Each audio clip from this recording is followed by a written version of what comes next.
Now, I showed you the example of the Jewish citizen, the Palestinian citizen who coupled off, but increasingly we're also talking about mixed marriages between white Israelis and African refugees. I should say something about this. Admittedly, if I was a racist person or more racist, then, I would also feel threatened. Some fine-looking Sudanese and Eritrean men and women, and all of a sudden these people come to the country, I'd be like, oh man, I gotta step up my game. I gotta look good now. I gotta stiff competition. But putting that aside, these are whatever your feelings. These are people who fled horrific dictatorships. We're talking about coming mainly from Sudan and Eritrea. This man, the head of state of Sudan, he's up on war crimes charges at the International Criminal Court for the ethnic cleansings in Darfur. We talk about Eritrea, it's somewhat less known, but we're talking about a country that has never had a democratic election in its entire history. They've been ruled by the same person for decades upon decades. In fact, 63% of the population of the country has only ever known life under his rule, okay? And people are fleeing in every direction. We see that there's 50 million refugees in the world today. That's more than there's ever been since World War II. And they're going everywhere, here in the US and Australia and Europe, but also to Israel. Israel, need I remind you, is in Africa. Okay, Israel is in Northeast Africa. And it's the only land bridge between Africa and Asia. And so it's only normal that people would flee there as well. But when they arrive, the government doesn't want to give them any help, and it also won't allow them to work legally so that they can sustain themselves. The idea is to make their lives miserable. That's the official wording of the Israeli Interior Minister. The idea is, we're not going to deport you ourselves, we're going to make your lives miserable until you self-deport. Then you can't blame us for it afterwards. Then you can't go to the world and complain about it. So people come, and since they're not allowed to work, endemic poverty across the board, people living in very cramped conditions, tent to a room, but at least let's give them that. They no longer have the sword of Damocles hanging above their heads, and they've survived. If it's ethnic cleansing or outright slavery, they now have some safe space where they can breathe. And I'll say that much in the defense, but the government quickly builds a fence along the border, shutting off Africa. So at this point, starting in 2013, the fence is completed, and then there's no more African immigration to Israel. So the 66,000 people who made it in, up until then, that's it. You would think the government would have said, okay, no more African immigrants, a mere 66,000, less than 1% of the population, what's it to us? But no, that's not enough. So the government starts demanding that people renew their papers every 6 months, every 3 months, every 2 months, every 1 month, people standing in the streets, sleeping on the ground, and then you have the police officers rounding people up. Just anytime you see a group of black people together, the security officers will come up on them and start carding them, saying, show me your documents, are you Jewish, aren't you Jewish, can you prove it? And if you don't have papers proving that you're a Jewish citizen of Israel, and you don't have, so then you can just quickly, easily be rounded up. Wherever they know that black people are going to be, that they'll pounce it like this is a party. And one of these Sudanese refugees actually, passed a course, took some kind of educational course, and so he invited all his friends, and so the government busted it up. This is a pretty standard tactic. But also, it doesn't even need to go to any party. You could just be walking down the street in downtown Tel Aviv, okay? And they'll just be looking for African people, and then they'll round them up, and then they'll take them down to these desert detention centers.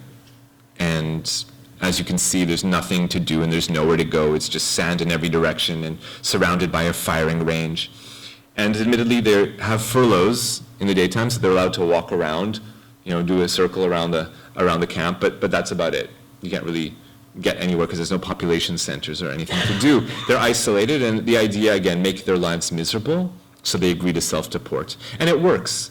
Because if this is your fate, if this is what you have to look forward to for the rest of your life, you too will probably come to the conclusion, better to die in my own home country than in some random country, and live in this desert detention center for the rest of my life, held against my will. So So people take the government up on its offer and they agree to self-deport, but at least the government should have done a basic, minimal amount of efforts to ensure that these people would then go off to countries in which they would receive refugee rights. Okay, Israel, you don't want any of these non-white, non-Jews?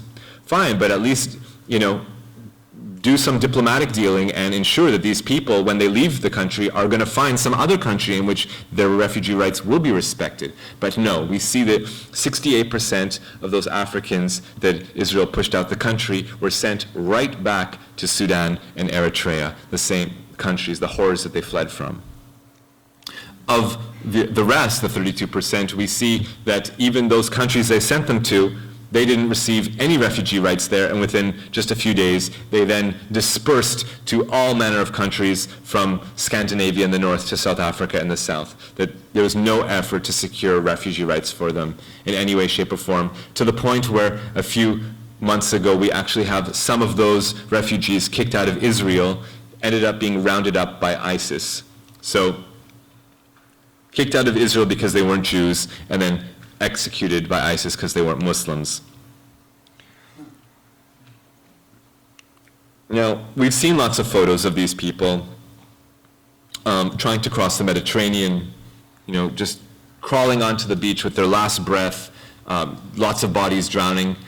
There was one incident last year where a whole boat went to the bottom of the Mediterranean and we had 1,000 bodies, 1,000 people died in one day from a boat of refugees crossing the Mediterranean. You would think when these images, hit the screen and at least, it causes someone to, with half a heart, to look inward and think, goodness, what have we done? What have we come to? What could we do? How could we do different? But according to Israel's Minister of Transportation, Israel Katz, this is a reason for joy. This is a reason to receive a compliment. He says, after those refugees drowned, see how correct the government policy was? You can give us a compliment. So he's proud of his efforts to drive out Africans and ensure that none will reach Israel's shores. But admittedly, it's not only in Israel where we see this nativist sentiment. Okay? If you open up the Daily Mail, a British newspaper, you'll see all kinds of articles. How many more can we take? Too many migrants. Enough is enough. The swarm on our streets. Okay, this isn't a shock. If we look at the Daily Mail going back to 1938, you'll see they said the same thing about Jewish refugees fleeing the Holocaust. Sickeningly, they wrote in 1938, the way stateless Jews from Germany are pouring in from every port in this country is an outrage. So, okay, we have a long history of nativism, not only in Israel, here in the United States, the same thing. I mean, on the eve of World War II, when people were fleeing the Holocaust, people were polled here in the US, and 53% of Americans polled said that Jews are different and that their immigration should be restricted. Okay? Now, when I look at these photographs of these African refugees in Israel, I see a lot of striking parallels, and that's why it's an incredibly difficult issue for me emotionally, because it just strikes too close to home. It's just too similar to our story, to our collective story. In the cases, not of all of us, because at least half of Jewish Israelis hail from, Muslim countries and Arab countries, but for those whose ancestors came from Europe, this is a story that's just too similar.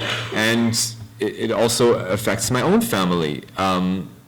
You see, the government of Israel does not call them refugees. It also doesn't call them asylum seekers or even migrants.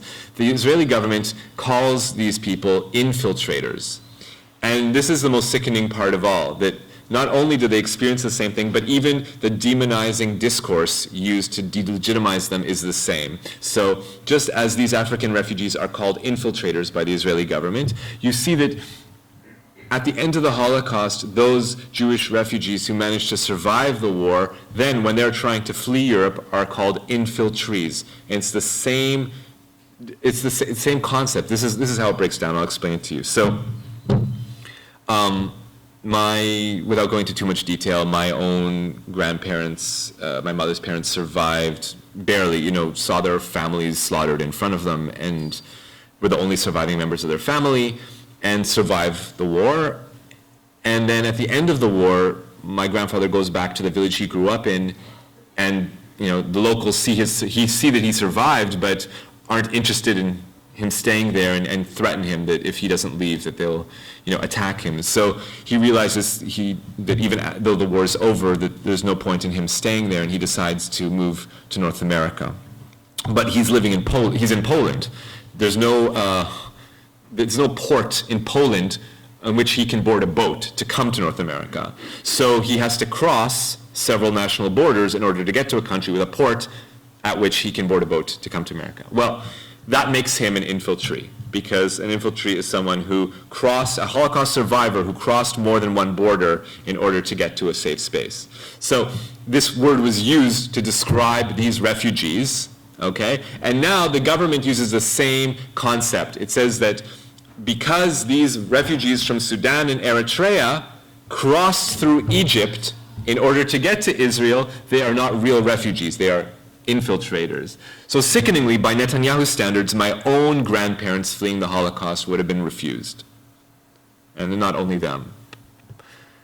But this is a reality, that with this insightful language, that the Netanyahu government has turned the population against the African people. And so we have firebombing. Just as firebombing Palestinian families, we have firebombing African families, firebombing their apartments, even if you can imagine this firebombing an African kindergarten in Tel Aviv.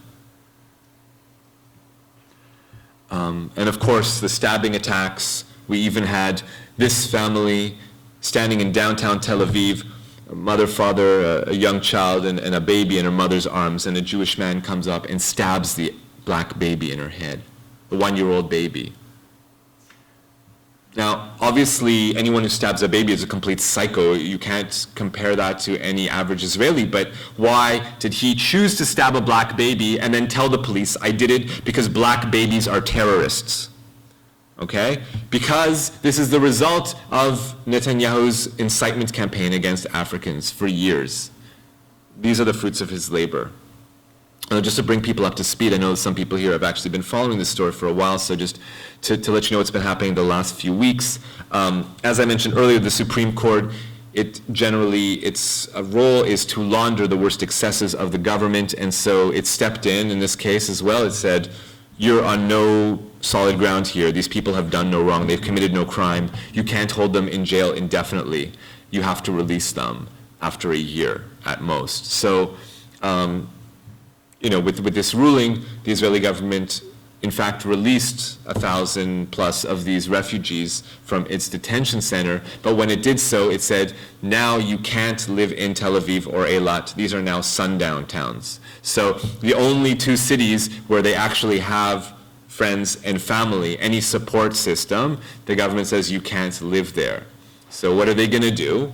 So they step out the detention center and they're looking for where to go, and they board buses. But when they start spreading out all over the country and on one day have to decide where they're going, you see Israeli mayors actually stepping up and running with this policy. So this is the mayor of Arad, and he writes on his Facebook, I won't allow infiltrators to reach Arad. I ordered city police to augment forces at the entrance to town. I call upon everyone to be watchful. I won't hesitate to call on all residents to fight. To fight. And sure enough, he posts police at the entrance to town to prevent African people from entering. Okay, and this is also adopted by other mayors like Rafi Ben Shitrit of Bet She'an.